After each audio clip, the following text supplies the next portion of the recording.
સ્વામિનારાયણ હરે, સ્વામિનારાયણ હરે. આપણે લગભગ ગયા અઠવાડિયામાં છેલ્લા 2 દિવસ અને આ એકાદ દિવસ એમ કરીને 3-4 દિવસથી આ વચનામૃત લોયાનું 15મું જોઈ રહ્યા છે. એમાં આપણે આત્મા અને પરમાત્મા સંબંધી ચર્ચા જોઈએ. પછી પરમાત્માના સ્વરૂપ માટેની વાત કરવા માટે ભગવાને જે પ્રથમના 52માં વચનામૃતમાં સાંખ્ય, યોગ, પંચરાત્ર અને વેદાંત અને એ 4 શાસ્ત્રે કરીને જે ભગવાનને જાણે એ પૂરો જ્ઞાની કહેવાય એમ કહ્યું છે. તો અહીંયા એ ભગવાને એ સાંખ્ય વિચાર બતાવેલો છે કે ભાઈ સાંખ્ય શાસ્ત્ર શું કહે છે, પછી યોગશાસ્ત્ર શું કહે છે તે. એટલે અહીંયા એ પરમાત્માને ભજવાની રીત બતાવેલી છે. સમજો કે ભાઈ સાંખ્ય શાસ્ત્રવાળા જે કોઈ માનનારા ઉપાસકો હોય છે તે પરમાત્માનું ભજન કરે છે તો એની સમજણ કેવી હોવી જોઈએ.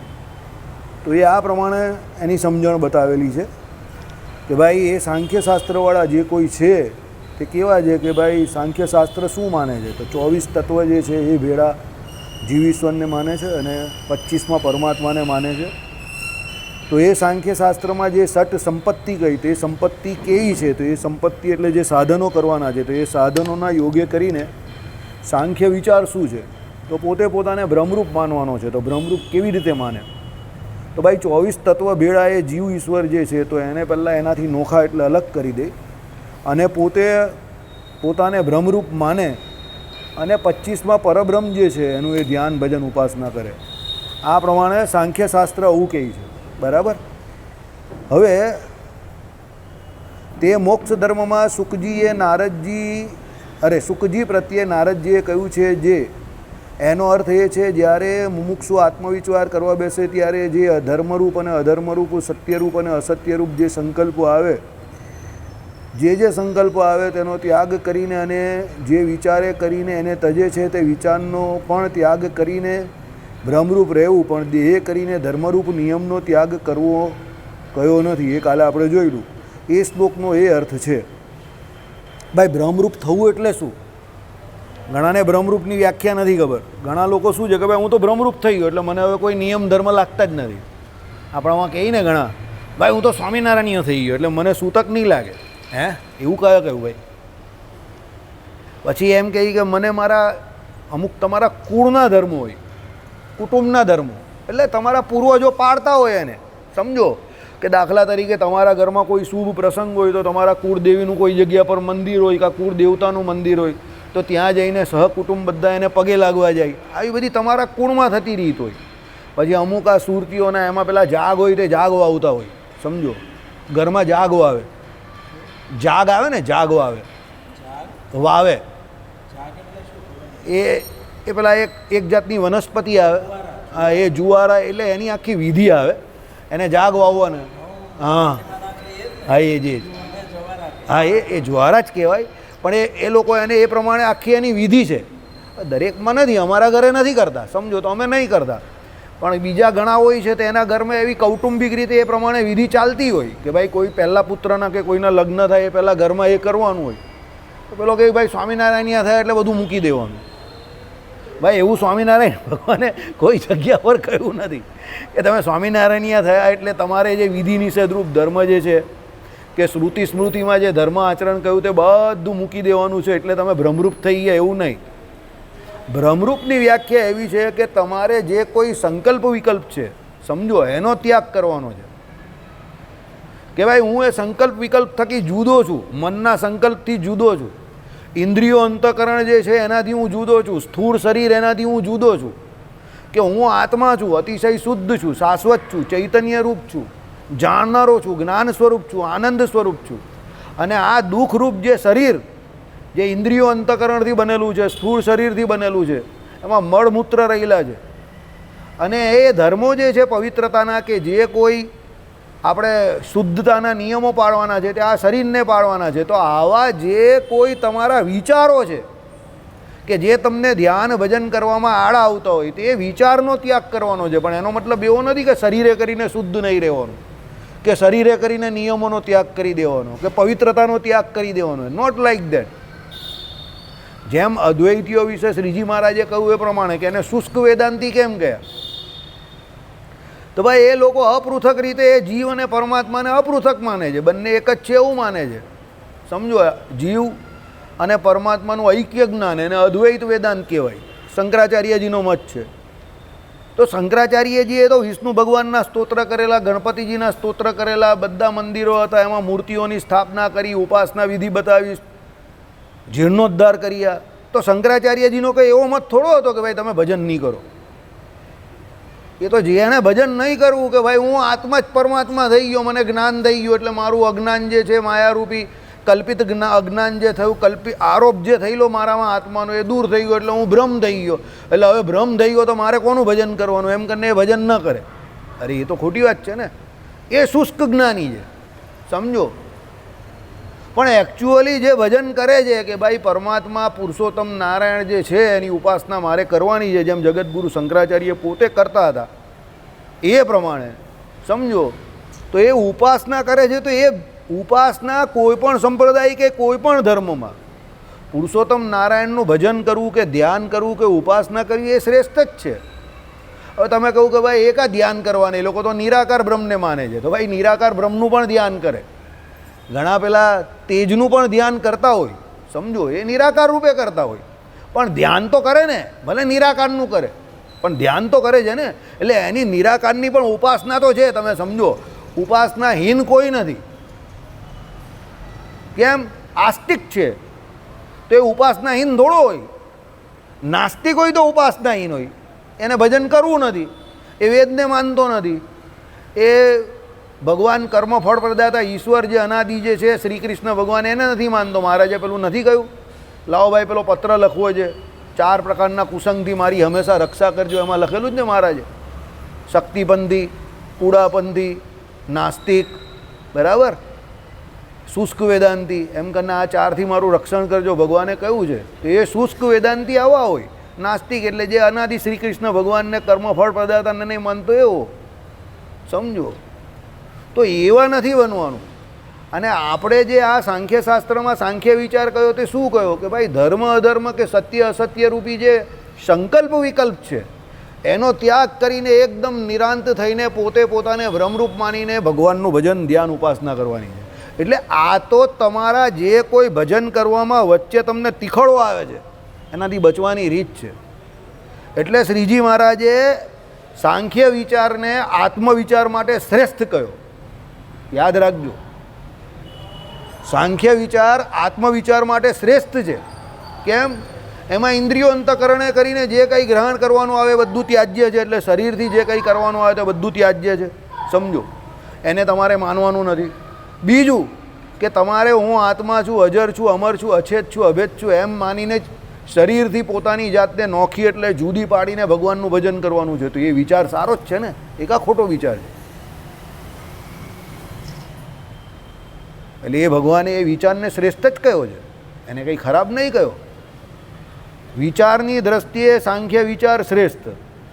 હવે યોગમાં એનાથી વધારે સારું શું છે કે એમાં એક તફાવત બહુ સરસ રીતે બતાવેલો છે કે જેમ શંકરાચાર્યનું અદ્વૈત વેદાંત અને રામાનુજાચાર્યનું વિશિષ્ટાદ્વૈત વેદાંત, એમાં રામાનુજાચાર્યનું વિશિષ્ટાદ્વૈત વેદાંત ક્યાં ચડી જાય તો અહીંયા ચડી જાય કે એમાં જીવ ઈશ્વરને માયા 3 તત્વોને પૃથક બતાવેલા છે. એટલે ઉપાસ્ય ઉપાસક ભાવ બહુ સારી રીતે સિદ્ધ થઈ જાય છે. તેમ યોગમાં એવું છે કે ભાઈ 24 તત્વ પહેલેથી જે જુદા માને છે, 25માં જે છે તે જીવ ઈશ્વર અને 26માં પરમાત્મા, અને ભગવાનની મૂર્તિનો એને આશરો છે યોગવાળાને, સમજો. એટલે ભગવાનની મૂર્તિનો આશરો હોય એટલે એના માટે સાધન અવસ્થા જે છે તે સહેજે સહેજે તરી જવાય એવી હોય. એટલે યોગ માર્ગને ભગવાને એટલે વધારે પડતો નિષ્કંટક એટલે કહ્યો છે કે એ ભગવાનની મૂર્તિને આશરે છે. એટલે તમારે પોતે બ્રહ્મરૂપ થવું હોય કે તમારી પોતાની વિચારસરણી મજબૂત કરવી હોય તો એમાં સાંખ્ય વિચાર લેવાનો, અને ભજન કરવું છે તો યોગ વિચાર લેવાનો. આઈડિયા આવી ગયો? બહુ સરસ છે. શ્રીજી મહારાજની થિયરી જે છે તે બહુ સરસ છે. અને શ્રીજી મહારાજે એ બાબતમાં કોઈ શરમ નથી રાખી કે જેનું જે પૂર્વ થઈ ગયું તે બધું સારું. કેમ? ભગવાન પોતે સિયા રામભાઈ સબ જગ જાની, જે કોઈ વ્યક્તિને કે જે કોઈ વિષયનો જગતને જ્યારે પણ પ્રકાશ થાય છે ત્યારે એનામાં રહેલા પરમાત્મા જે પ્રકાશ કરાવરાવે. હવે પરમાત્માને પોતાને એ કોના મુખેથી ક્યારે કયું કામ કરાવવું કે કઢાવવું એ ભગવાન પર છોડી દઉં ને તમે. ભગવાન માટે ભગવાનના પરિપ્રેક્ષથી તમે જોવો તો બધા જ નિમિત્ત માત્ર છે, કરતા હરતા ભગવાન જ છે. તો પછી તમે એવું કેવી રીતે કહી શકો કે ભગવાને કોઈ બીજાને લીધું, બીજાનું લીધું કે ભાઈ ઉચ્છિષ્ટ લીધું, એમાં ભગવાન કંઈ નાના થઈ ગયા કે મોટા થઈ ગયા? એ નાના મોટાપણું આપણી બુદ્ધિમાં છે, ભગવાનની બુદ્ધિમાં થોડું છે. એ તો જેને જ્યારે જે કંઈ ભગવાને પ્રેરણા કરી હશે કે એને જે કંઈ સ્ફૂર્ણા થઈ હશે તો એ એની બુદ્ધિમાં એ જે આપનારા તે કોણ છે? તો બુદ્ધિ પ્રદાતા જ્ઞાન પ્રકાશ કરનારા તો પરમાત્મા રહેલા છે, તે ભગવાને જ કર્યું હોય ને. અને ભગવાને એનું પાછું પોતે કહ્યું હોય કે લીધું હોય. સમજો, લીધું તો ભગવાનનું જ છે બધાએ. એકચ્યુઅલી જગતમાં જેણે જે કંઈ પણ મત સ્થાપ્યા કે જે કંઈ પણ પ્રતિપાદન કર્યું તે એકચ્યુઅલી તો ભગવાનનું જ છે ને. આખું જગત જ ભગવાનનું જ. તો જીવ અને જગત બંને કોણ છે? તો ભગવાનના જ છે ને. એ બંને શરીર રૂપે બંને ભગવાનને પરાધીન છે, સ્વતંત્ર થોડા છે. એનું જ્ઞાન પણ સ્વતંત્ર નથી. સમજો, તો પછી એક આદિ સ્વતંત્ર હોવાના. તો હવે એ વ્યક્તિ વિશેષનો કોઈ જગ્યા પર ભગવાન ઉલ્લેખ કરે કે એ મતનો ઉલ્લેખ કરે તો એમાં ભગવાન કંઈ ખાટા મોડા કે નાના મોટા થઈ જાય છે? બરાબર. એ તો આપણા જીવની બુદ્ધિમાં એવું છે કે આ હોશિયાર છે, આ પૈસાવાળો છે, આ સત્તાધીશ છે, સમજો, આની બહુ ઓળખાણ છે, આ નાનો માણસ છે. એ તો આપણા જીવની બુદ્ધિમાં છે આ બધા લોચા પોચા. ભગવાનની બુદ્ધિમાં થોડું છે એવું કે આ મોટો છે ને આ નાનો છે કે આ એ છે. એટલે ભગવાન તમે જોજો જ્યારે પણ જે કંઈ વાત કરશે ને તો અતિશય નિખાલસતાથી કરશે. કારણ કે સરળ હોવું એ તો ભગવાનનો પહેલો ધર્મ છે, સુશીલ, સૌશીલ્ય. પરમાત્માના અનંત કલ્યાણકારી ગુણોમાં સૌશીલ્ય નામના ગુણને કેમ વખાણ્યો?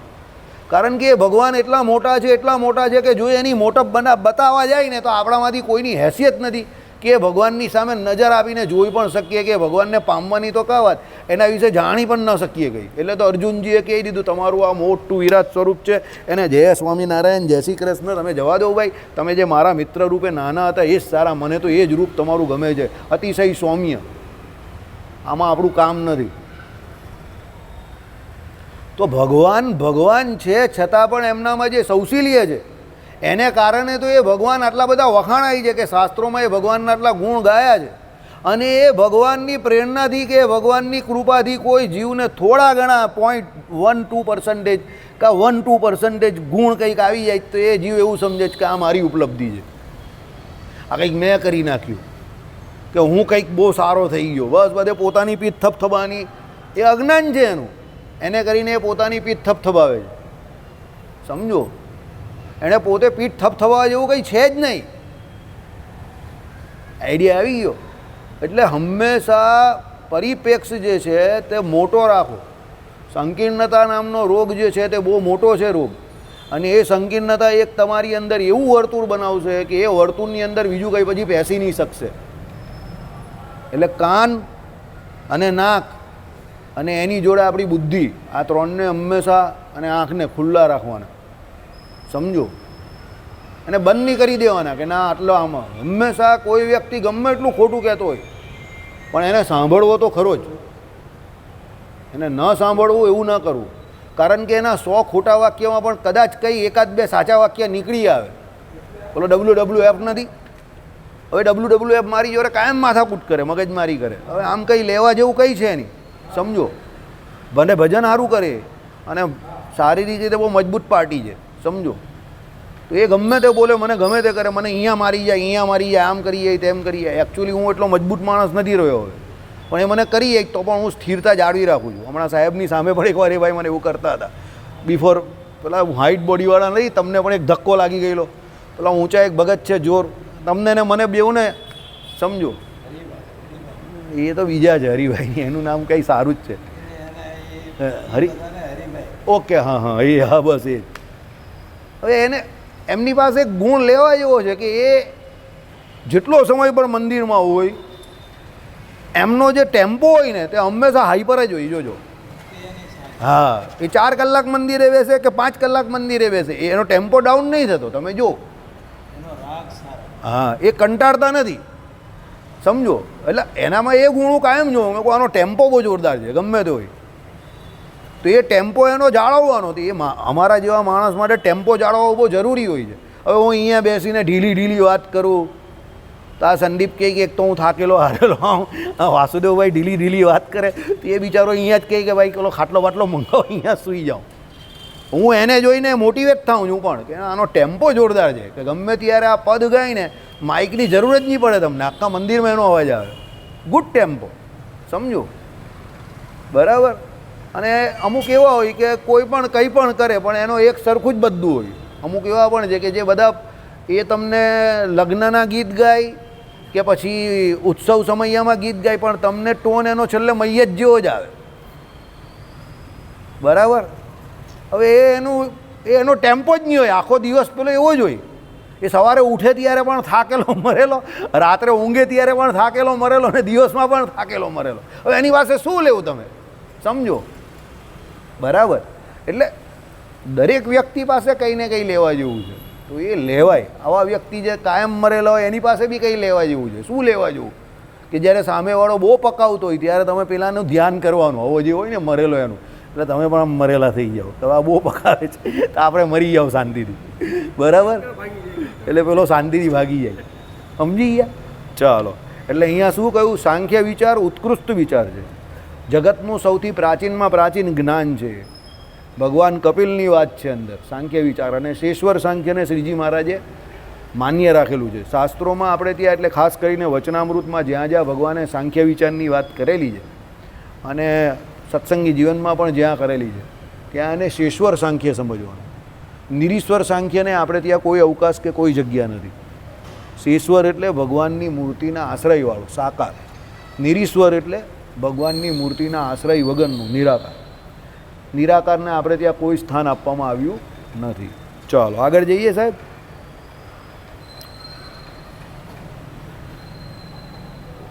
અને યોગવાળા છે તે 24 તત્વને પૃથક જાણે છે ને જીવ ઈશ્વરને 25માં કહે છે ને પરમાત્માને 26માં કહે છે. આવી ગયું ને. યોગવાળાનું બહુ સરળ છે, એકદમ સરળ. ભાઈ 24 તત્વ પહેલાં માયાના અલગ, 25મો જીવ ઈશ્વર અલગ ને 26માં ભગવાન અલગ. એકચ્યુઅલી યોગની દ્રષ્ટિએ જોવા જાય તો આપણું આખું બોડી છે. બરાબર. પ્રેક્ટિકલી જોવા જાઓ તમે તો યોગની દ્રષ્ટિએ તમે જોવ, યોગ વિચારની દ્રષ્ટિએ તો આપણું બોડી આખું એ પ્રમાણે છે. સમજો. આ 24 તત્વ 12 માયાના, એનાથી પૃથક અંદર જુદો કોણ રહેલો છે? જયપ્રાજી કોણ રહેલો છે? જીવ રહેલો છે. એનાથી પૃથક અંદર કોણ રહેલા છે? પરમાત્મા રહેલા છે. એટલે 24, 25મો જીવ ને 26માં અંદર રહેલા પરમાત્મા. એટલે ઘર કે અંદર ઘર, ઉસકે અંદર દામોદર. એટલે યોગ વિચારની કોઈ વાત કરે ને તો તમારે બે ધડક થઈ જવાનું, આપણા શરીરને જ યાદ કરવાનું, બોડીને એકદમ બિંદાસ, મોઢે કરવાની કોઈ જરૂર જ નહીં. પહેલાં બહાર આપણા 24 તત્વ, એ 24 તત્વથી અંદર રહેલો જીવ ટોટલી જુદો જ છે, એ ચેતન છે. અને આ જે 24 તત્વો જે કયા તે કેવા છે? માયાના બનેલા છે. એટલે આ 24 તત્વ, 25માં અંદર રહેલો જીવ જુદો, એનું સ્વરૂપ આખું નોખું, કોના કરતાં? 24 તત્વ કરતાં જુદું. અને એની અંદર રહેલા પરમાત્મા, તે જ આપણા જીવ કરતાં પણ જુદા, એટલે આપણા કરતાં પણ જુદા, અને આ 24 તત્વ કરતાં પણ જુદા. સમજો. એટલે 24, 25 અને 26 યોગ પૂરું થઈ ગયું. Easy, dam easy. મોઢે કરવાની કે ગોખવાની કોઈ જરૂર જ નહીં. 24 તત્વ આપણે લઈને જ ફરી રહેલા છે. 25મો જીવ છે, એના દ્વારા એ 24 તત્વ ફરે છે. એ જીવ ભલે તમને કોઈ વજન વગરનો છે, વેઇટલેસ છે, સમજો. ભલે અતિશય સૂક્ષ્મ કયો, પણ ભગવાને કહ્યું એ પ્રમાણે કારણમાં એટલો દમ હોય કે મોટા કાર્યને ઉપજાઈ શકે. આ લોજિક યાદ રાખવાનું. શું છે લોજિક? કારણમાં એટલો દમ હોય, એ ભલે નાનું સરખું બીજ હોય, એ ભલે ઓછા વજનવાળું હોય કે વેઇટલેસ હોય. વેઇટલેસ એટલે વગર વજનનું હોય, એકદમ આમ પેલું હવામાં આમ પેલું આમ ઉડી જાય ને એવું હોય. પણ એ કારણમાં એટલી મજબૂતી છે, એના તમે પરિમાણ પણ ન જાઓ. પરિમાણ એટલે એના વજન પર ન જાઓ. એ કારણમાં એટલી મજબૂતી છે, સમજો, એની મજબૂતાઈ પર જાઓ કે મોટા મોટા કાર્યને ઉપજાવી શકે છે. દાખલા તરીકે વડ, ઝાડ આપણે આખું જોઈએ તો ઝાડ કેટલું મોટું છે, અને એનું બીજ હોય તો કેટલું કેવું હોય? બહુ નાના હોય એના બીજ તો. બરાબર. આપણું શરીર જે છે એ કાર્ય છે, અને જીવ જે છે એની અંદર રહેલું કારણ શરીર એ આપણા આ શરીરને ઉપજાવનારું છે. જીવની અંદર રહેલું કયું? કારણ શરીર. કારણ શરીર શું છે? આ જીવે પૂર્વે અનાદિ જે વાસના ભોગવી, એના જે કંઈ લસોટા કે લીસોટા તમે જે કંઈ કહેવું કે એની ઈચ્છાઓ કે ન ભોગવી, તમે વાસના કે ઈચ્છા ભોગવી કે ન ભોગવી, એ એના જે કોઈ લીસોટા કે એનો પાસ જે તમારા જીવને વિશે રહી ગયો. પાસ એટલે શું? તો તમે કોઈ ગંધવાળી દુર્ગંધવાળી વસ્તુ કોઈ ગુણમાં ભરી હોય અને પછી એને ખાલી કરો, પછી પણ પેલી દુર્ગંધ અંદર રહી જાય ને, એ પાસ કહેવાય. આ લોકોના વિષયમાં બહુ આવે. આ ડ્રગ કમિશનર હોય, ડ્રગ ઇન્સ્પેક્ટર હોય ને, એ લોકોના વિષયમાં બહુ આવે. કારણ કે ઘણી વખત ઘણા ચોર લોકો શું કરે, ઓરિજિનલ મટીરિયલ હોય તે ગાયબ કરી નાખે, પણ આ લોકોના હાથમાં ખાલી ગૂંચું આવે એટલે ખબર પડી જાય કે આની અંદર આ જ હતું. અને આ સાહેબની તો બાજુ કર્ક લગ્ન છે ને, એટલે એ લોકોને સુગંધની બહુ માસ્તરી હોય. તરત ખબર પડી જાય, તરત જ ખબર પડી જાય. સમજો. હવે દાખલા તરીકે કારણ શરીરનું આપણે જીવતું જાગતું ઉદાહરણ આપણે સમજીએ. હું ઈચ્છા રાખું કે અહીંયાથી એનો કોઈ ઉપયોગ ન કરતું હોવું જોઈએ, હું ઈચ્છા રાખું જેવી. કાંદાની ગુણ સમજો. કાંદો તો આપણામાંથી કોઈ ખાતું ન હોવું જોઈએ, હું એવી ઈચ્છા રાખું છું. બરાબર? કોઈ ખાતું હોય તો છોડી દેજો. જબરજસ્તી નહીં કરતો કોઈને, પણ જેને ભગવાનને રાજી કરવા છે એ છોડી દેજો. બરાબર? ચાલો. હવે એ કાંદાની ગુણ તમે તમારા ઘરે કંઈક 15 દિવસ, મહિનો કે 2 મહિનો કોઈ જેના ઘરે હોય, આપણા સત્સંગીને ત્યાં તો ન હોય, પણ જેના ઘરે હોય તો એ ગુણની અંદર એને કાંદા ભરી રાખ્યા. પછી 3 મહિના રહીને 2 મહિના રહીને એ ગુણમાંથી બધા કાંદા વપરાઈ ગયા. પણ પછી એ ગુણ જે હશે ને એની અંદર તમે બીજું કંઈ ભરી ન શકો.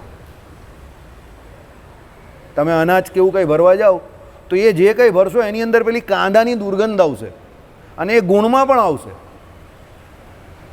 હવે એ કાંદાની દુર્ગંધ એવી છે કે એને કરીને તમે એમાં કોઈ સારી બીજી વસ્તુ ભરી નહીં શકતા. એમ શરીરમાં જે જીવ રહ્યો છે તે જીવને વિશે આવા બધા જે પાસ લાગેલા છે, જેમ પેલી કાંદાની ગુણમાં કાંદાના, એવા અનાદિકાળથી જીવે જે કોઈ કર્મો કરેલા છે કે વિષયો ભોગવા છે, કે એ વિષયોની જે એને ઈચ્છા છે એને નથી ભોગવા, અતૃપ્તિ જે છે એની, એ જે કારણ શરીર બનીને જે જીવ જોડે જડાઈ ગયું છે એકદમ જડતાથી, સમજો. તો એ જીવ તો પોતે વજન વગરનો છે, શાશ્વત છે, પણ પેલું કારણ શરીર જે એની જોડે અપૃથક રીતે જડાઈ ગયું છે એ આટલા મોટા કાર્યને ઉપજાવે છે, 80 કિલોના વજનના બોડીને.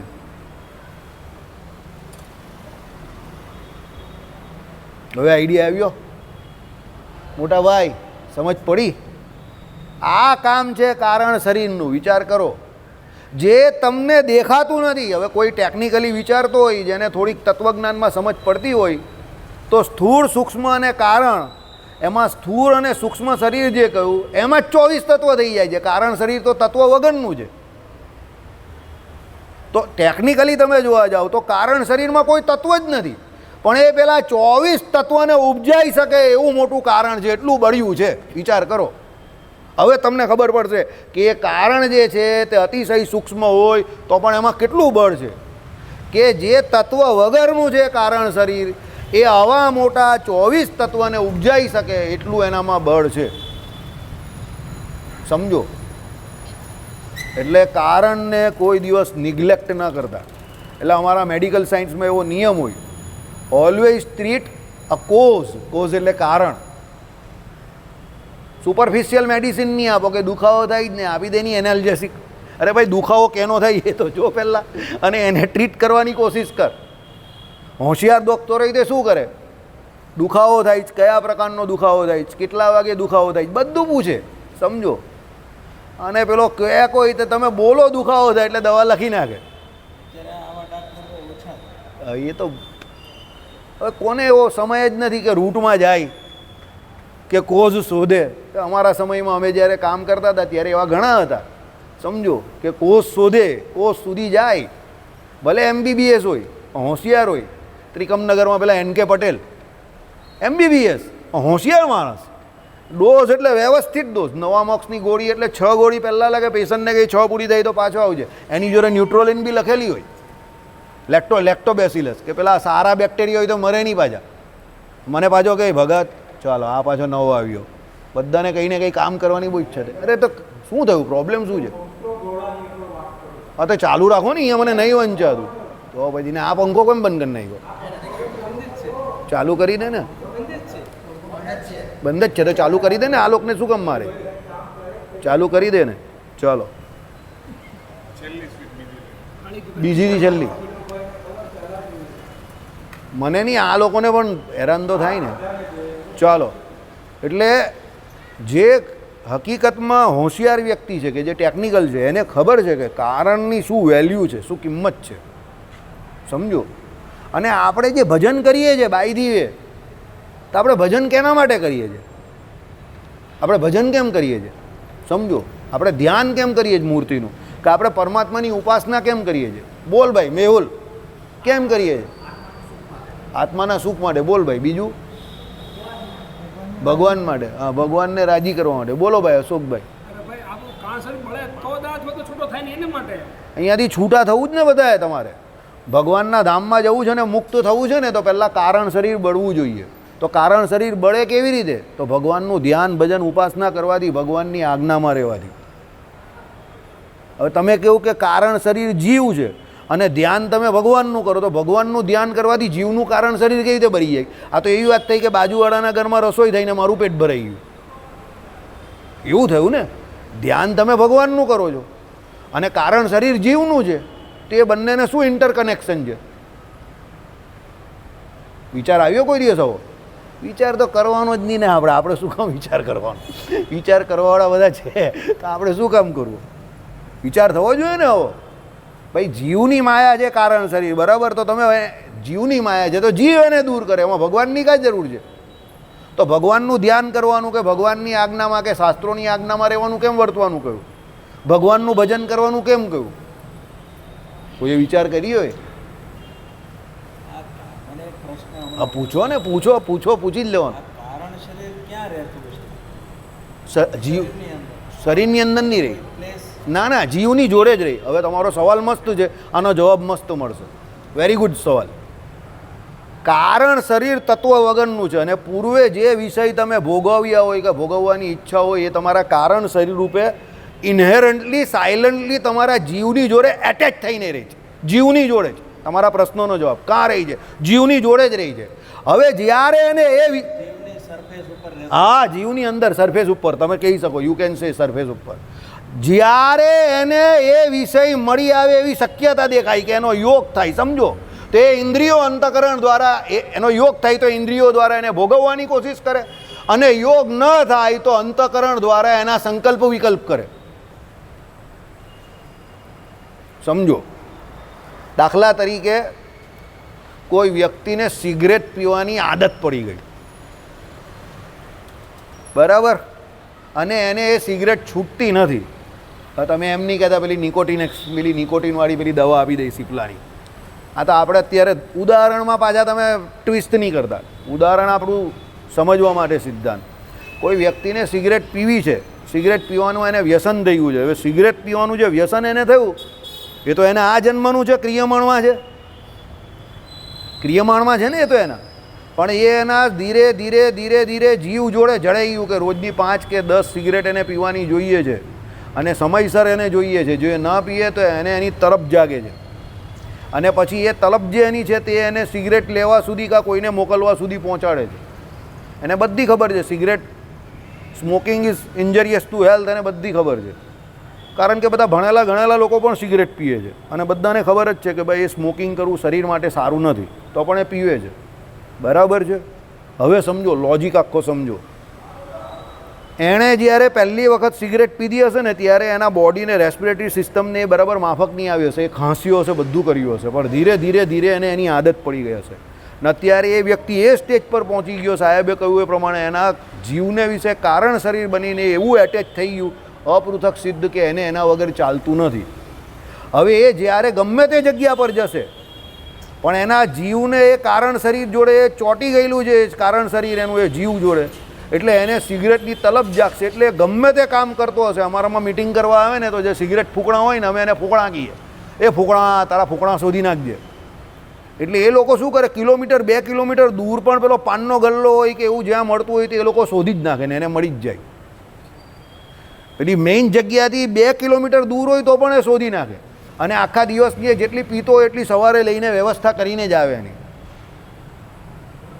એટલે અંદર રહેલું કારણ શરીર એને લઈને પેલી ઇન્દ્રિયો અંતઃકરણ એ કાર્ય કરવા માટે પ્રેરણા કરી અને પછી એ બાજુથી ગયા અને લઈ આવ્યો અને પછી એ પીશે. આખો એનો લોજિક સિસ્ટમ.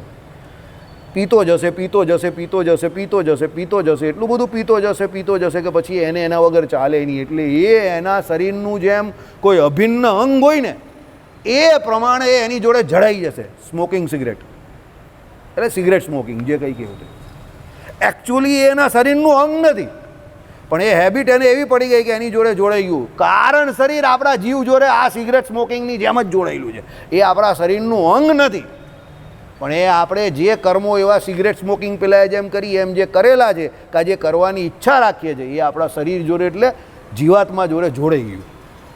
અને એને અનુવર્તી પછી એ ઇન્દ્રિયો અંતઃકરણ વર્તે. એ ન હોય હાજરમાં એ વિષય તો એના સંકલ્પ કરે કે મને જોઈએ છે જોઈએ છે જોઈએ છે એમ કરીને સંકલ્પ કરતો જાય અને એ મળી શકે એવી શક્યતા દેખાય તો ઇન્દ્રિયો દ્વારા એને મેળવવાનો પ્રયત્ન કરે. હવે આમાં તમે તો પોતે તમારી મદદ નથી કરી શકતા. તમે તો હથિયાર ફેંકી દીધા કે હું આ છોકરીને છોડી નહીં શકતો. શીપલાવાળાએ તો કહી દીધું કે એક દિન મેં નહીં હોગા લેકિન એક દિન જરૂર હોગા. શીપલાવાળાએ તો એડવર્ટાઇઝમાં કહી દીધું નિકોટિનેક્સની, સમજો. અને પેલો લે છે અને ઘણા છોડતા પણ હશે. I don't know about that, મને એ ખબર નહીં કે છોડી શકે જ નહીં છોડી શકતા. પણ પરમાત્મા પુરુષોત્તમ નારાયણ એ જીવ અને માયા એ બંને એનું શરીર છે અને એ બંને પરમાત્મા આગળ ગૌણ છે, પરમાત્મા મુખ્ય છે. તો એ જીવ જે છે એની પોતાની શક્તિ જ્યારે એ કારણ શરીરને હટાવવામાં કે ઘટાડવામાં કે ઓછી કરવામાં ઘટે ત્યારે એ કારણ શરીર મૂળ શું છે તો ભગવાનની માયા છે. તો માયાપતિ એવા ભગવાનની શરણે એ જીવ જાય અને એ ભગવાનની શરણે જઈને ભગવાનને પ્રાર્થના કરે, ભગવાનને કહે કે તમે મારી પર કૃપા કરો. ભગવાનની શરણે જઈને ભગવાનની મદદે લઈ અને ભગવાનની બનાવેલી આજ્ઞાને વિશે વર્તે તો એને છૂટી જાય. હરિભક્ત બન્યા પહેલાં ઘણા લોકો કાંદો લસણ ખાતા હોય છે, મંદિરમાં પછી છૂટી જાય તો એને સંકલ્પ પણ નહીં થતો. તું કાંદો લસણ ખાઈ જ ભાઈ, તને સંકલ્પ થાય જ કોઈ દિવસ કાંદો લસણ ખાવાનો? આઈડિયલ પર્સન, એની પાસે એવી કોઈ વ્યવસ્થા નથી, એની વ્યવસ્થા એના પૂરતી પણ નથી. સમજો, એના પૂરતી વ્યવસ્થામાં એને ડિપેન્ડ રહેવું પડે છે. તો પણ એને કાંદા લસણવાળું કોઈ કહેશે આઈ થિંક સો કે એ ન ખાશે. ચમત્કાર કોનો છે? મંદિર આવ્યો એનો ચમત્કાર છે, ભગવાનની શરણે આવ્યો એનો ચમત્કાર છે. સમજો, હવે એ જ વ્યક્તિ બહાર હોય અને આ જ પરિસ્થિતિ હોય તો એ 100% કાંદા લસણ ખાતો હોય. ખાતો જ હતો ને પહેલાં કાંદા લસણ ખાતો. હે સમજો, હા આ તમને જો હવે આમાં છે ને કોઈ છે ને ઉદાહરણ કોઈનું આપે ને તો પછી એ વ્યક્તિને વિશે તમારે કોઈ ટીકા ટિપ્પણી પછી ન કરવી. આમાં સમજજો, ઉદાહરણ છે ને એ કોઈ સાહેબનો પ્રશ્ન મને કંઈ સાહેબે ફોન પર ઘરે ન પૂછેલો, પ્રશ્ન એમને અહીંયા પૂછ્યો, જવાબ એનો આપણે અહીંયાથી શોધવાનો પ્રયત્ન કર્યો ને અહીંયાથી આપ્યો. ઉદાહરણ પણ એ ભાઈ મને એટલે ખબર પડી કે એ ભાઈ મારી સામે સત્સંગમાં આવ્યા એટલે મારા મગજે એવું કહ્યું, મારી જ્ઞાન શક્તિએ કે આ ભાઈ પહેલાં 100% કાંદો લસણ ખાતા હશે ને બહુ અલ્લીસ એટલે હમણાં 5 વર્ષ પહેલાં જ એમણે છોડ્યો હશે. સમજો, એટલે એ ભાઈ મને દેખાય એટલે મેં કહ્યું. હું એ જ કહું છું,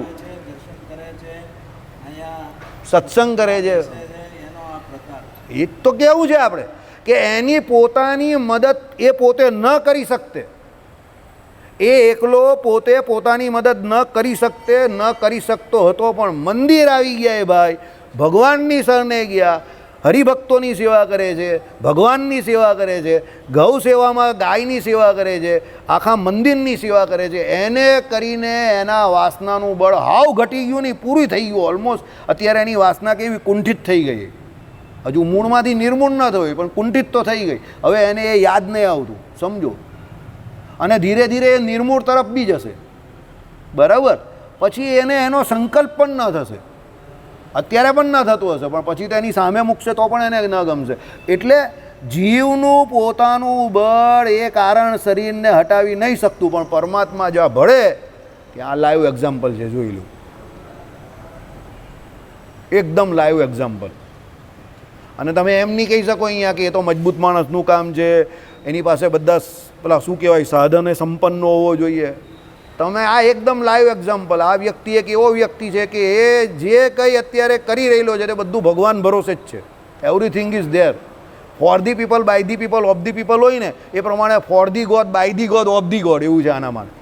આ કેસ એક લાઈવ છે, જોઈ લો તમે. એને આ ઉદાહરણથી આપને શું શીખવાનું છે એ તમને ખબર છે. પાછું આપણે કંઈ એવું નહીં કે આપણે બધા કંઈ સોનાનો ચમચો લઈને આવેલા જ ને મલાઈ ખાતા ખાતા આવેલા જ ને મલાઈ ખાતા ખાતા જ જઈશું, એવું નથી. એ ભાઈનું ઉદાહરણ જોયું આપણે, એનાથી આપણે શું શીખવાનું છે કે એ ભાઈ આ પરિસ્થિતિમાં જો ભગવાનને નથી છોડતા તો જે વ્યક્તિ અહીંયા બેઠેલા કાંદો લસણ ન છોડી શકતા હોય એ બધા વ્યક્તિની આ ભાઈ કરતાં મારી દ્રષ્ટિએ સારી પોઝિશન જ હશે. અને જો એ ન છોડી શકતા હોય તો એ વ્યક્તિને અત્યારે ભગવાનનો નિશ્ચય કે આધ્યાત્મ જીવનમાં એણે હજુ કંઈ શરૂઆત જ નહીં કરી, એ બહુ પાછળ છે. મારી દ્રષ્ટિએ એ વ્યક્તિ માનસિક રીતે બીમાર છે, સિક છે, કે હજુ એવો પ્રયત્ન નહીં કરી શકતો કે એ પોતે કાંદો લસણ છોડી શકે. સમજો મારી વાત. અને આ ભાઈનું ઉદાહરણ લેવા જેવું છે, સ્પેસિફિક. એટલે એ ફક્ત આપણી કમજોરી છે, લાચારી નથી. લાચાર હોવું ને કમજોર હોવામાં ફેર છે. લાચારી કેવું કે મજબૂરી કે હવે સંજોગ હોય આપણા, પણ કમજોરી આપણી સંજોગ નથી હોતું. આપણે ગુલામ કેમ હતા? આપણે કમજોર હતા એટલે આપણે ગુલામ હતા. આપણે ગુલામ હતા એટલે આપણે કમજોર નથી. અત્યારે આપણે ઘણા લોકો કમજોર જોઈએ ને તો શું કહે ખબર? એ તો આપણે ગુલામ હતા ને એટલે આપણે કમજોર છે અત્યારે. હાટ ફકીર મોહમ્મદ, આપણે કમજોર હતા એટલે આપણે ગુલામ થયા. સમજો. શેર કા બચ્ચા જહાં અત્યારે પણ અહીંયાથી શેરનું બચ્ચું જ ખાલી આવે ને ગેરંટી જોડે કહું કે આપણે બધાએ ભાગી જવું પડે. તમને ખબર છે કે આ બચ્ચું છે, કંઈ જ નહીં કરવાનું, પણ શેર કા બચ્ચા निकलता है तो धूम मचा देता है. समझी ગયા? પણ બકરીનું બચ્ચું નીકળે તો કોઈને કંઈ નહીં થાય. પણ શેર કા બચ્ચા દાંત નહીં નીકળાય એના, ખબર છે, પણ એ નીકળે નહીં યારી, આપણે બધાએ ભાગી જવું પડે. કેમ? એ શેર કા બચ્ચા છે એટલે. આવું છે. એ ફક્ત ને ફક્ત આપણી કમજોરી છે જેને કારણે આપણે આ છોડી નહીં શકતા. સમજો, લાચારી નથી. પણ આપણે શું છે ખબર તમને? આપણે આપણા જીવ જે છે ને, આપણે આપણી જાતને છેતરીએ અને એવી રીતે લાડ પંપાર કરીને સમજાવવાની કોશિશ કરીએ કે એ તો આપણે લાચાર છે ને એટલે આપણાથી છૂટતું નથી, એ તો આપણે મજબૂર છે ને એટલે છૂટતું નથી. એ મજબૂરને લાચાર નથી, આપણે રીઢા થઈ ગયા છે એટલે નહીં છૂટતું. અને ટેકનિકલી કહી દઉં, એકચ્યુઅલી કહી દઉં, આપણે છોડવું નથી ને એટલે નથી છૂટતું. સમજી ગયા સરદારજી? આપણે છોડવું હોય ને તો છૂટી જ જાય. આઈડિયા આવી ગયો? એટલે કોઈ એમ નહીં કહેતું કે હું કમજોર છું, કે હું લાચાર છું, કે હું મજબૂર છું. ના, જે એમ કહેતું હોય હું લાચાર છું કે મજબૂર છું, એ લાચાર મજબૂર નથી, અને છોડવું નથી એટલે છૂટતું નથી. બાકી છોડવું હોય તો છૂટી જાય. આનો ફોટો લઈને ઘરે મૂકી દેજો. બરાબર? ચાલો, જય સ્વામી નારાયણ. હવે આગળ જઈએ આપણે. એ પ્રમાણે શું કહ્યું કે ભાઈ જીવ ઈશ્વરને 25માં કહે છે અને પરમાત્માને 26માં કહે છે, અને વિવેકે કરીને 25માને તત્વ થકી પૃથક સમજીને તેને વિશે પોતાપણાની દ્રઢતા માનીને 24 તત્વની જે વૃત્તિઓ તેનો પિંડીભાવ કરીને બળાત્કારે 26માને વિશે રાખે, પણ વિષય સન્મુખ જવા દે નહીં. આવી ગયું ને આખું યોગશાસ્ત્રનું લોજિક આપણે હમણાં શીખીએ જ આવ્યું. શું કરે? 24 તત્વ ભેરા જે બધું એનું પિંડીકરણ કરી દે, એને પોતાનાથી જુદું માને કે હું તો એ 24 તત્વથી જુદો જ છું. શરીરના ઘાત જે છે તે શરીરના છે, તે મારા નથી. હું એનાથી જુદો છું, અજર છું, અમર છું, અછેદ્ય છું, અભેદ છું. હું જીવ છું, પૃથક છું, 25મો છું, અને મારે એ 26માં જોડે લેવા દેવા છે. 25મું તો ફક્ત ઇન્દ્રિયો અંતકરણ પેલા 26માને ભજવા માટે મારા માટે ફક્ત ને ફક્ત ઉપકરણ છે, સાધનભૂત છે. પણ એને આધીન થઈ જાય નહીં. ઘરમાં માલિક હોય તે નોકરને રાખે, તે નોકરને કેમ રાખે? એની સેફટી સિક્યુરિટીને એની પોતાની ફેસિલિટી માટે રાખે ને. એ નોકરને જેમ કે એમ નોકરે કરવાનું છે, નોકર જેમ કે એમ માલિકે નહીં કરવાનું. તેમ ઇન્દ્રિયો અંતઃકરણે જેમ આ જીવ જે છે ને એ માલિક છે એનો, એ જે કે એમ કરવાનું છે. પણ આપણે શું કરીએ છીએ? આપણે આપણા ઘરમાં નોકરને આપણો માલિક બનાવી દીધો, એટલે ઇન્દ્રિયો અંતઃકરણ જેમ કે એમ આપણે કરતા થઈ ગયા. હવે નોકર જ્યારે રીઢો થઈ જાય ત્યારે શું થાય? તો માલિકની હાલત ખરાબ થઈ જાય. આપણી હાલત એવી થઈ ગઈ છે, આપણે માલિક છીએ પણ નોકરની જેમ વર્તીએ છીએ, અને ઇન્દ્રિયો અંતઃકરણ આપણા નોકર છે, તે માલિક બનીને બેસી ગયા છે આપણી જોડે. એટલે આમાં કહું કે બધાનો પિંડી ભાવ કરી નાખે. પિંડી ભાવ કરવાનું એટલે શું છે? કે આ તત્વ જે અહીંયા રહેવું છે તે બધું બ્રહ્માંડમાં રહેલું છે અને મારામાં પણ રહેલું છે, તો એનો બધો પિંડી ભાવ કરે, 24ને જુદા મૂકે ને, અને હું 25મો જીવાત્મા છું ને એ 24ને તો હું જેમ કેમ એમ વર્તવાનું છે, તો એને કેમ વર્તાવાના? તો આ 26માં ભગવાન છે ને, ચાલ મંદિર, સમય થઈ ગયો, આળસ નહીં કર, ચાલ ચોપડું કાર, સત્સંગ કરવાનો સમય થઈ ગયો, ચાલો આરતી કરવાનો સમય થઈ ગયો, ચાલો દર્શન કરવાનો સમય થઈ ગયો, ચાલો પ્રદક્ષિણાનો સમય થઈ ગયો. બેસવાનો સમય નથી અહીંયા.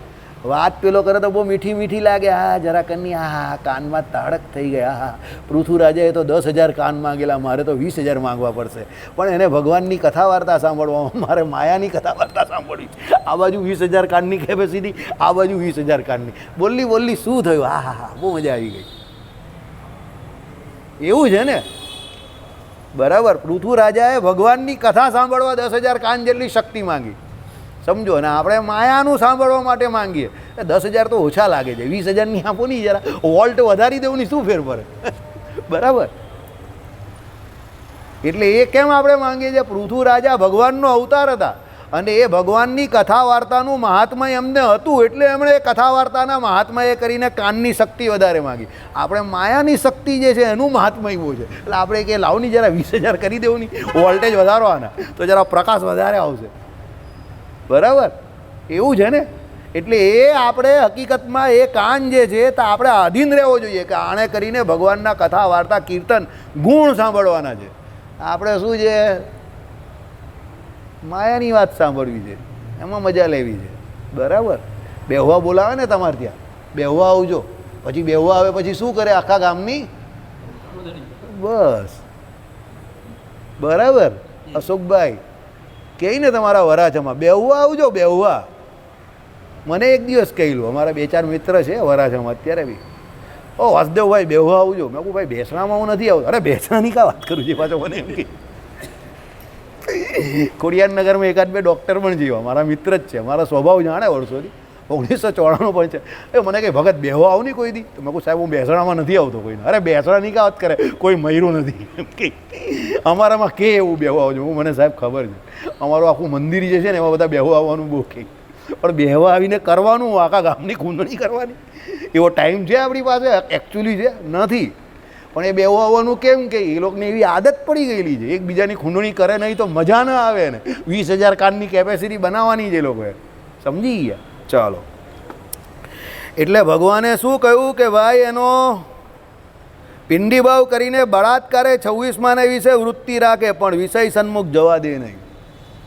બળાત્કારે જીવ પોતે મજબૂત છે એમ કે ભાઈ તારે પેલા 24 તરફ જવાનું જ નથી, તું 25મો છે, સ્વતંત્ર છે, અને તારે કોની તરફ જવાનું છે? 26મા તરફ જવાનું છે. અને પેલા 24ને કે એ તું મારે આધીન છે, ચાલ મારે મંદિર જવાનું છે, ગિરીશભાઈની જેમ સત્સંગમાં બેસવાનું છે, જલ્દી નીકળ ઘરેથી. એટલે જમીને ફર્સ્ટ ક્લાસ નીકળી જવાનું ફટાફટ, સમજો? બરાબર. પણ પછી પેલો ઢીલો હોય તો અરે યાર હજુ ચેષ્ટાને તો બહુ વાર છે, સત્સંગ તો વર્ષોથી ચાલે જ છે ને, નીકળશું ઘરેથી 8:30 8:45 પહોંચશું, આરતી તો થવાની જ છે ને, કાં વાંધો છે? સત્સંગ તો બહુ કર્યો જીવનમાં, કાં જરૂર છે એની?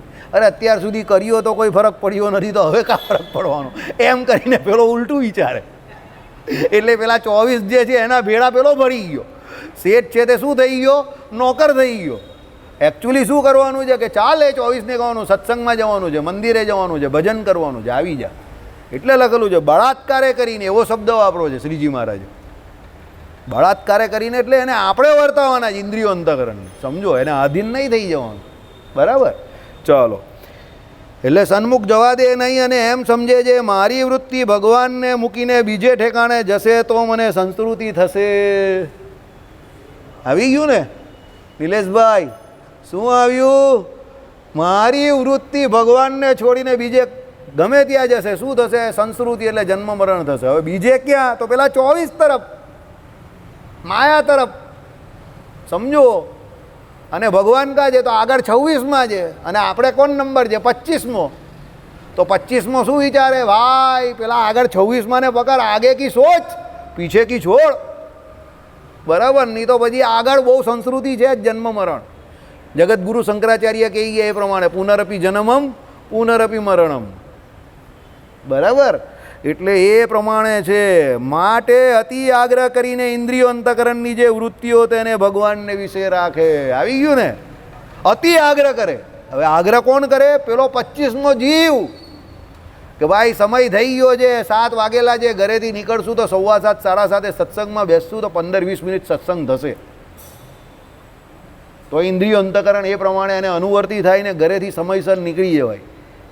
પણ પછી એમ કે શયન આરતીમાં જ પહોંચવાનું છે, ચાલી જરા ટીવી પર સમાચાર મસ્ત આવે છે, ચાલી જરા ટીવી પર એક આ સિરિયલ સારી આવે છે, તો પછી એ તો દિવસે દિવસે પછી પેલો આરતી પણ જાય. સવારે ગયેલા ને હવે આરતીમાં જવાની કાં જરૂર છે? પછી વચ્ચે પાછા કોઈ બેસવાવાળો તમારો મિત્ર આવી જાય, સવારે ગયેલા ને હવે અત્યારે આને એટેન્ડ કરીએ.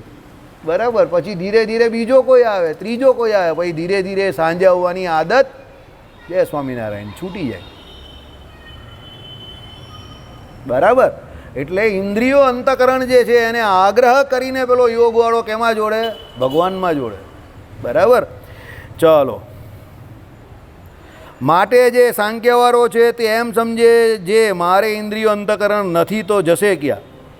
સાંખ્યવાળો કંઈ મારે તો છે જ નહીં, કારણ કે એ તો ઇન્દ્રિય અંતકરણે કરીને જે કંઈ થાય તે બધું ત્યાજ્ય જ માને છે, એટલે એને તો છે જ નહીં, એમ જ છે, એને કંઈ માનવાનું જ નથી. બરાબર? માટે પોતાને બ્રહ્મરૂપ માનીને નિર્ભય રહી છે. સાંખ્યનો વિચાર મજબૂત છે, કારણ કે એ પોતે પોતાને બ્રહ્મરૂપ માને છે, ઇન્દ્રિયો અંતકરણથી જુદો માને છે. આત્મવિચાર, સાંખ્ય વિચાર બહુ જોરદાર છે, સમજો. અને જે યોગવાળો છે તે તો ડરતો જ રહે છે. યોગવાળાને એવો ડર છે. કયો ડર છે? કે પેલા ઇન્દ્રિયો અંતકરણ ભેળો ભરી નહીં જાઉં, એટલે એણે આગ્રહ કરીને 25માં ને 26માં તરફ લઈ જવો પડે છે. પેલો તો એમ માને છે કે મારે તો, હું તો બ્રહ્મરૂપ છું, મારે ઇન્દ્રિય અંતકરણ છે જ નહીં, એટલે મારે તો ભગવાનનું ભજન જ કરવાનું છે. પણ યોગવાળાને એવો ડર છે કે 24 જુદા છે મારાથી, પણ એ મારા માલિક નહીં થઈ જાય, એટલે મારે આગ્રહ કરીને 25માં હું તે મારે 26માં ને ભજવાના છે. સમજો? બરાબર? ચાલો.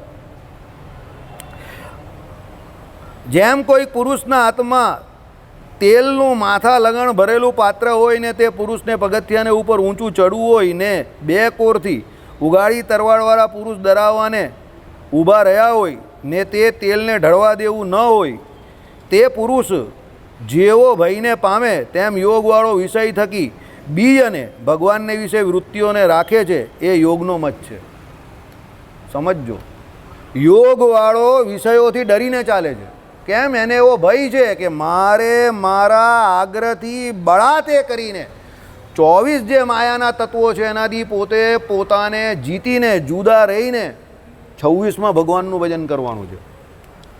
ત્યારે સાંખ્યવાળા પાસે તો બ્રહ્મરૂપનો વિચાર છે કે હું શરીર છું જ નહીં, હું તો આત્મા છું, બ્રહ્મરૂપ છું, અજર અમર અછેદ અભેદ છું, તો હું શરીર જ નથી. માયાના 24 તત્વ જે છે તે મારે કંઈ એને કંઈ લેવા દેવા જ નથી. સમજો? એ બ્રહ્મરૂપ માને જ પોતાને, એટલે એને ભય નહીં લાગતો. પણ યોગવાળાને એ ભય લાગે છે, કારણ કે 24 તત્વ 25મો પોતાની જાતને જુદો સમજે જ, અને 26મો ભગવાન, એટલે 26માં ભગવાન, એટલે એને ડર રહી છે કાયમ. એટલે એ ડર જે છે એ જરૂરી છે, આમ તો યોગવાળાનો સારો છે કે એ ડર જે છે એને ભગવાનમાં રાખે છે વૃત્તિ એની, પણ પેલા વિષય ભેળા એને ભળવા નહીં દેતી. બરાબર?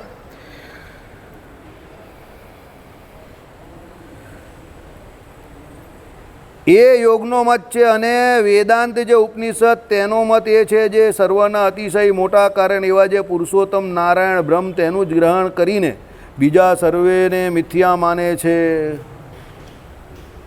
આ વેદાંત આવી ગયું. હવે આને પણ ભગવાને 4 શાસ્ત્રે કરીને જાણે તો પૂરો જ્ઞાની કહેવાય, એમ વેદાંતને પણ લીધું છે. તે વેદાંત શું કહે છે તે સાંભળો. આ પ્રમાણે કહે છે શું? કે સર્વના અતિશય મોટા કારણ પુરુષોત્તમ નારાયણ બ્રહ્મ તેનું જ ગ્રહણ કરીને બીજા સર્વેને મિથ્યા માને છે. એકમેવ અદ્વિતીયમ બ્રહ્મ આવી ગયું કે સર્વ કારણના કારણ કોણ છે? એ પરબ્રહ્મ પુરુષોત્તમ નારાયણ એ સૌથી મોટું કારણ છે. અભિન્નો નિમિત્ત ઉપાદાન કારણ એ ભગવાન જ છે. ભગવાન સિવાય બીજું બધું શું છે? મિથ્યા છે. એવું કોણ માને છે? વેદાંત એટલે ઉપનિષદ માને છે. એટલે મિથ્યા બધું માને છે. જેમ આકાશની દ્રષ્ટિને જે પામ્યો હોય તે બીજા તત્વને દેખે નહીં, તેમ એ બ્રહ્મને જે દેખતો હોય તે બીજા કોઈને દેખે નહીં, એવી રીતે વેદાંતનો મત છે. હવે એ બીજા કોઈને દેખતો જ નહીં હોય, જોતો જ નહીં હોય, તો બીજા એને વૃત્તિ લાગવાની જ કા? આ વેદાંતની સમજણ છે. સમજો. એટલે અહીંયા આ વચનામૃતની અંદર સાંખ્ય, યોગ અને વેદાંત આ ત્રણ મુજબ, આ ત્રણમાંથી જ્ઞાન લઈને આપણે માયાથી બચીને કેવી રીતે ભગવાનમાં પોતાની વૃત્તિ જોડવાની છે, કે ભગવાનનું ભજન કેવી રીતે કરવાનું છે, એ શીખવાડ્યું છે. કે ભાઈ વેદાંતના મતને તમે અનુસરો તો વેદાંત શું કહે છે? તો ભાઈ બધે ભગવાન જ છે, ભગવાન સિવાય બીજું કંઈ છે જ નહીં.